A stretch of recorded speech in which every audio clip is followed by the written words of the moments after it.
በህይወታችን ውስጥ ትልቁ ቁጭት የሚመጣው ባለማወቃችን ሳይሆን ዘግይተን በመረዳታችን ነው። በሃያዎቹና በሰላሳዎቹ የእድሜ ክልል ውስጥ ስትሆን ህይወት ረጅምና ጊዜው የማያልቅ ይመስላል። ገና ወጣት ነኝ፣ ወደፊት አደርገዋለሁ፣ ጊዜ አለኝ እያልክ ቀናቶችን፣ ሳምንታቶችን እና አመታትን በቸልተኝነት ታሳልፋለህ። ነገር ግን አንድ ቀን ቆም ብለህ ስታየው አመታቶች እያለፉ ስታያቸው ምን ነው ይሄንን ቀድሜ ባወቅ ኖሮ ብለህ ማሰብህ አይቀርም። አብዛኞቻችን በህይወት መንገድ ላይ የምንማራቸው ብዙ ትምህርቶች አሉ።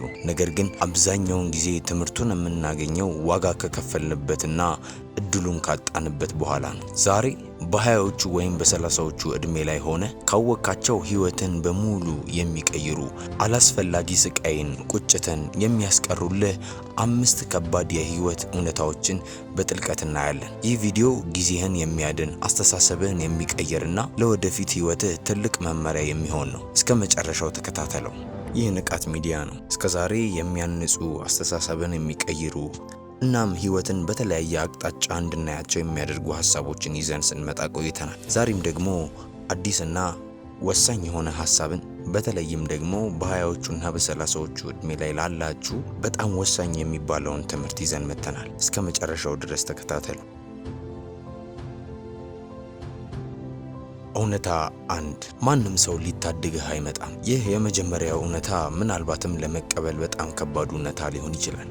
ነገር ግን ማንም ሰው መጥቶ ህይወትህን አይቀየርልህ። አብዛኞቻችን በወጣትነታችን ጊዜ ባልታወቀ ምክንያት በአእምሯችን ውስጥ አንድ ተስፋ አለ። መንግስት፣ ቤተሰብ፣ ሀብታም ዘመድ፣ ጥሩ ጓደኛ ወይም ደግሞ ተአምራዊ እድል መጥቶ ከዚህ ካለንበት ችግር ያወጣናል የሚል አጉል ተስፋ አለ። አንድ ቀን መጥቶ ህይወታችንን ይቀይርልናል፣ ሀብታም ያደርገናል ብለን እንጠባበቃለን። አጣብቂኝ ውስጥ ስንገባ የሌሎችን እርዳታ እንመኛለን። ነገር ግን ጨካኙ እውነታው ይሄ ነው። ሁሉም ሰው የራሱን ህይወት በመምራት የራሱን ጭንቀት በመሸከምና የራሱን ችግር በመፍታት ተጠምዷል። ማንም ሰው አንተን ሙሉ በሙሉ መገንባት ወይም ህይወትን የማስተካከል ኃላፊነት የለበትም። ለአንተ ህይወት ሙሉ ኃላፊነት መውሰድ ያለብህ ራስህ ብቻ ነህ። የፋይናንስ ሁኔታ፣ አካላዊና አእምሯዊ ጤንነትህ፣ የማህበራዊ ህይወትህና የዕለታዊ ደስታ ውጤት የአንተ ውሳኔ እንጂ የሌሎች ሰዎች ውሳኔ አይደለም። ሌሎች ወይም ሁኔታዎችን በመውቀስ ስታቆምና የህይወትና ዋና አዛዥ እኔ ነኝ ብለህ ስትቀበል እውነተኛ ነፃነትህ ያኔ ይጀምራል። አዎ፣ ውጫዊ ሁኔታዎች ከባድ ሊሆኑ ይችላሉ። ነገር ግን ለነዛ ሁኔታዎች የምትሰጣቸው ምላሽ እና የምታደርጋቸው እርምጃ ያንተ ምርጫ ነው። ዛሬ ሙሉ ኃላፊነትን መውሰድ ስትጀምር በህይወት ላይ ሙሉ ቁጥጥር ይኖርሃል። ስለዚህ ማንም ላንተ ህይወት ሪስፖንሲብል መሆን አይችልም። ቤተሰብ ቢሆን፣ ወንድም ቢሆን፣ እናት አባት ቢሆን፣ ምናልባትም የቅርብ የምትለው ጓደኛ ቢሆን ላንተ ምንም አይነት ሪስክ አይወስድም። ስለዚህ ለራስህ ያለው ራስህ ብቻ ነህ። ስለዚህ ምናልባት ተስፋ ያደረግካቸው ጓደኞች ሊኖሩ ይችላሉ። ምናልባት ተስፋ ያደረግከው የቤተሰብ ንብረት ሊሆን ይችላል። ምናልባትም ደግሞ ዘመድ አዝማድ ሊኖር ይችላል። ነገር ግን ከዚህን ሰዓት ጀምሮ ከአእምሮህ እንድታወጣቸው እመክርሃለሁ። ምክንያቱም እነሱም የራሳቸውን ችግር በመፍታት ላይ ናቸውና። ስለዚህ የህይወትህን ታሪክ ራስህ መጻፍ ጀምር። መወሰን ያለብህን ውሳኔዎች አሁኑኑ እንድትወስን አበረታታለሁ። እውነታ 2፣ ጊዜ ከገንዘብ በላይ ዋጋ አለው። ይህ ሁለተኛው እውነታ ያጣኸውን ገንዘብ በስራ ልታገኘው ትችላለህ። ያጣኸውን ጊዜ ግን በምንም አይነት ሀብት ልታገኘው አትችልም። በሃያዎቹ ዕድሜ ውስጥ ብዙዎቻችን ጊዜያችንን እንደማያልቅ ሀብት እንቆጥረዋለን። ጊዜያችንን ባልረባ ነገር እናባክናለን። በማህበራዊ ሚዲያ ያለምንም ዓላማ ሰዓታትን ማሳለፍ፣ ፍሬ በሌላቸው ክርክሮች ውስጥ መግባት፣ ለማይጠቅሙ ግንኙነቶች ጊዜ መስጠትና ፍላጎት የሌለንም ቦታዎች ላይ በመገኘት ጊዜያችንን ዝም ብሎ እንዲጠፋ እናደርጋቸዋለን። ገንዘብ ቢጠፋ፣ ቢሰረቅ ወይም ደግሞ ዜሮ ላይ ቢደረስ ተመልሶ ሊተካ ይችላል። አዲስ ቢዝነስ ሰርተ ተቀጥረ ወይም ደግሞ ጥረት አድርገ ገንዘብን ማምጣት ትችላለህ። ጊዜ ግን አንዴ ካለፈ አልፏል። አንዲት ሰከንድ እንኳን ተመልሳ አትመጣም። በሰላሳዎቹ እድሜ ላይ ስትደርስ የጊዜን እውነተኛ ዋጋ ትረዳለህ። በየቀኑ የምታሳልፋቸው ሰዓታት ወደፊት የህይወትን እየገነባ እንደሆነ ወይም እየደመሰሰው እንደሆነ ታስተውላለህ። ስለዚህ ዛሬ ለጊዜ ከፍተኛ ዋጋ ስጥ። ለጊዜ ደንበርን አብጅለት። ጊዜህን በከንቱ ለሚወስዱ ነገሮች፣ ፍሬ ለሌላቸው ወሬዎችና ዓላማ ለሌላቸው ሰዎች አይሆንም ማለትን ልመድ። ጊዜን ኢንቨስት የምታደርግበትን ነገር የወደፊት ማንነትን ይወስነዋልና። ስለዚህ ገና ከጠዋት ስትነሳ ጊዜህን እንዴት መጠቀም እንዳለብህ በመጀመሪያ ፕላን አድርግ። ከዛም ሰዓቶችህን፣ ደቂቃዎችህንና ሰከንዶችህን ከከፋፈልካቸው በኋላ በስነ ስርዓት ለመጠቀም በተቻለ አቅም ሞክር። ዲስትራክት ከሚያደርጉ ማናቸውም ነገሮች ራስህን አርቅ። ለምሳሌ ስልክ ሊሆን ይችላል፣ ጓደኞች ሊሆን ይችላሉ፣ የተለያዩ ነገሮች ሊሆን ይችላሉ። ጊዜህን እንዳትጠቀም ወይም ደግሞ ጊዜህን እንድታባክን ከሚያደርጉ ዲስትራክሽኖች ራስህን ኮምፕሊትሊ እንድታርቅ አበረታታለሁ። እውነታ 3 ሁሉም ሰው ስለ አንተ አያስብም። ይህ ሶስተኛው እውነታ የሚናገረው ሰዎች ስለ አንተ የሚያስቡት አንተ ስለ ራስህ እንደምታስበው ያክል በፍጹም አይደለም። ሰዎች ምን ይሉኛል በሚል ፍርሃት ስንት መልካም እድሎችን፣ ስንት ሀሳቦችን እና ስንት ህልሞችን አጥተሃል። አዲስ ቢዝነስ ለመጀመር፣ አዲስ ነገር ለመማር፣ ቪዲዮን ለመስራት ወይም ደግሞ የተለያየ የህይወትን መንገድ ለመከተል ስታስብ የሰዎችን ትችት፣ መሳቅ ወይም አስተያየት ያናውጠዋል። በሰዎች አእምሮ ውስጥ አንደኛ ሆኖ ለመታየት ስትል የራስህን ፍላጎት ትሰውራለህ። ነገር ግን እውነታው ይሄ ነው። ሰዎች ስለ አንተ የሚያስቡት ለጥቂት ሰከንዶች ወይም ደቂቃዎች ብቻ ነው። ከዛም በኋላ ወዲያውኑ ስለ ራሳቸው ህይወት፣ ወደ ራሳቸው ችግርና ወደ ራሳቸው ፍርሃት ይመለሳሉ። ማንም ሰው ቁጭ ብሎ ያንተን ስህተት ወይም ውድቀት አይከታተል። የሰዎችን አስተያየት ፈርተህ የራስህን ህይወት ከመኖር አትታቀብ። ሰዎች ያመሰግኑሃል፣ ነገ ደግሞ ይረሱሃል። ያንተን ህይወት የሚኖረው ውጤቱን የሚቀበለውና ዋጋውንም የሚከፍለው ራስህ እንጂ ተመልካቾቹ አይደሉም። ስለዚህ የሌሎች ውሳኔዎችን አትጠብቅ። የሌሎች ሰዎችን ወሬ በፍጹም አትጠብቅ። የራስህን መንገድ በድፍረት ለመከተል ጀምር። ስለ ሰዎቹ አይመለከትህም። ስለ አንተ ምን እንደሚያወሩ፣ ምን እያሰቡ እንደሆነ፣ ምን ሊሉ እንደሚችሉ ያንተ ጉዳይ አይደለም። አንተ ግን ባለህ በዚህ ትንሽ ጊዜ ቤስት ሆነ ለማሳለፍ ሞክር። ያለህን ሐሳብ ለማውጣት ወይም ደግሞ ሐሳብህን ለመፈጸም በፍጹም አትፍራ። ምክንያቱም እነሱም የራሳቸውን ጊዜ በፈለጉበት ነገር አውለውልታልና። ስለዚህ ያንተ ጊዜ ደግሞ በማንም ሰው ሊባክን አይገባውም።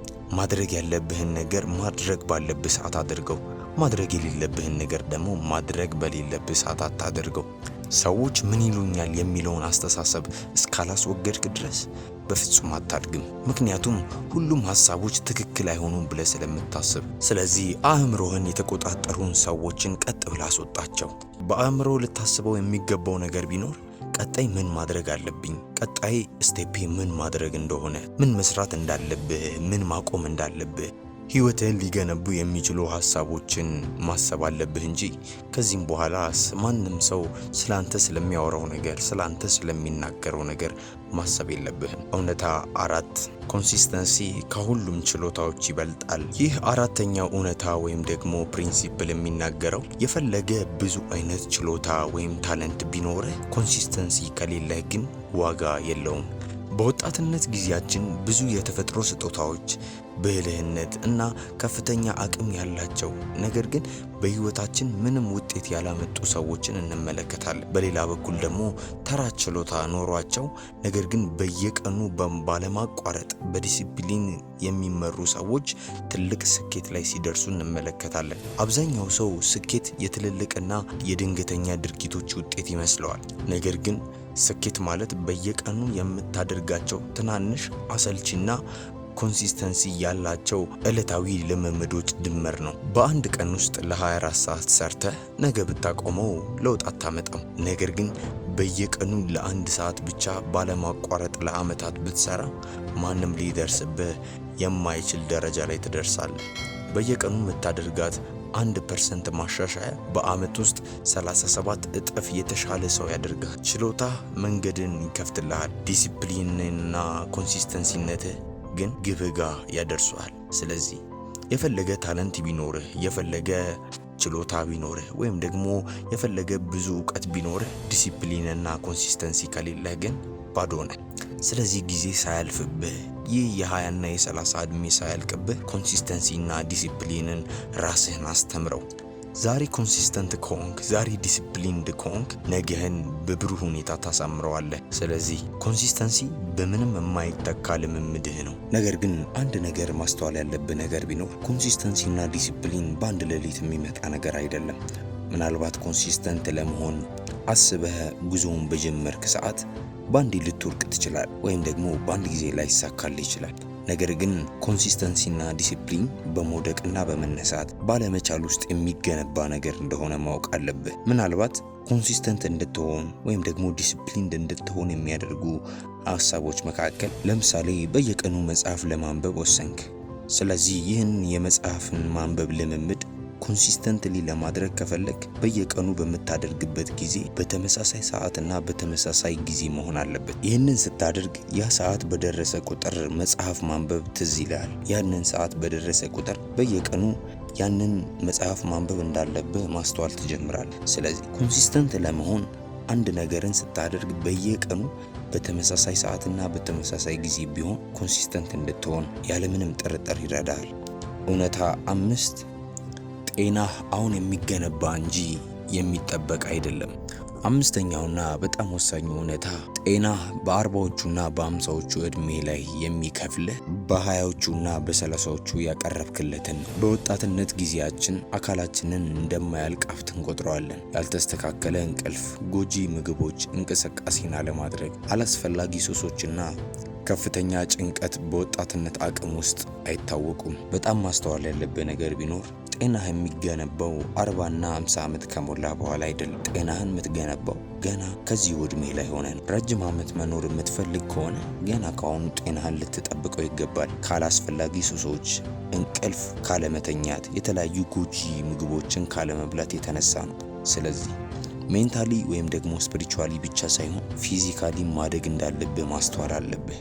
የአካልህን ጤንነት ካልጠበቅ አብዛኛው ነገርህ የተበላሽና ፕሮዳክቲቭ እንዳትሆን ያደርጋል። ስለዚህ አንተ ወጣት በደንብ አድርገህ ስማኝ። እነዚህን 5 እውነታዎች በዚህ በ20ዎቹና በ30ዎቹ ዕድሜ ላይ ሳለ የምትተገብራቸው ከሆነ ነገህን ያለምንም ጥርጥር ታሳምረዋለህ። ስለዚህ እያንዳንዱን ያልኩትን ነገሮች ለማድረግ ለራስህ ቃል ግባ። ምክንያቱም የመጀመሪያው ህግ ላይ እንደተነጋገር ነው ማንም ላንተ የሚያስብልህ ወይም ደግሞ ላንተ የሚቆምልህ ሰው የለም። ለራስህ ያለኸው ራስህ ብቻ ነህ። ስለዚህ አሁን ይህንን እነዚህን 5 ሀሳቦች ከሰማህ በኋላ ለራስህ ቃል ግባ። እንደምትፈጽማቸው እንደምታደርጋቸውና ኮንሲስተንትሊ ወደ አክሽን እንደምትገባ ለራስህ ቃል ግባ። ያኔ ለውጥን በህይወትህ ማየት ትጀምራለህ። ስለዚህ ይህ ቪዲዮ ከተመቸ ላይክ እና ይጠቅማቸዋል ብለህ ለምታስባቸው ሰዎች ሼር አድርግላቸው። ለዚህ ቻናል አዲስ ከሆንክ ደግሞ ሰብስክራይብ በማድረግ ከዚህ ቻናል ጋር ቤተሰብ እንድትሆን አበረታታለሁ። በቀጣይ ቪዲዮ እስከምንገናኝ ድረስ ቸር ሰንብት።